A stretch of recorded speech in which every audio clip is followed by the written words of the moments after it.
now I'm happy to have Dan McKenzie, the president of the CHL, joining us here live on the set. Dan, first things first, before we get into the nitty-gritties, how about the hockey that we've seen over this past week? What a showcase for the league. We had the first 3-on-3 overtime game in Memorial Cup history, and then just on Saturday, that huge comeback by the Sea Dogs. I'm still surprised that the roof is on this building. Just what can you say about it? Well, first of all, thanks for having me on, Laura.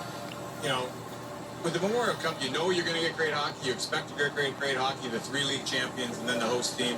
And St. John obviously created a lot of interest with some of their moves, sort of post when they got knocked out. So we knew the hockey we expected it to be great, and it's really delivered.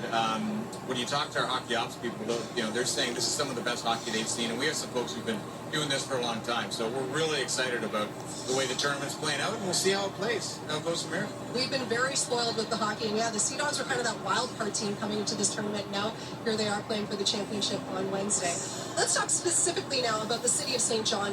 When it came to the bidding process, going up against Quebec City, St. John obviously getting the win, what kind of turned the tide and gave them the edge? Well, again, we knew the hockey was going to be a part of it, and so that's always an important part of, you know, making the decision. But St. John really had a vision, and I think we've all seen it come to life, that they really saw the tournament as an opportunity to prove how hockey and sports can bring communities together, bring people together, you know, talk about issues that are facing our society, not just in the hockey world, but in society. And they've really delivered that sort of one-for-all concept. And, you know, that was something that really sort of set them apart, and I hope is going to be a blueprint going forward. We've seen over the past week, we've raised almost $200,000 through the 50/50s and some other activities that we're going to leave in the St. John community and make sure that from a legacy perspective, we're not just coming in for a couple weeks and leaving. And that's something we want to keep going forward. Just like that directive I mentioned with Andrew Holmes and Love Over It, and those T-shirts and all the proceeds going to unrepresented communities here in St. John.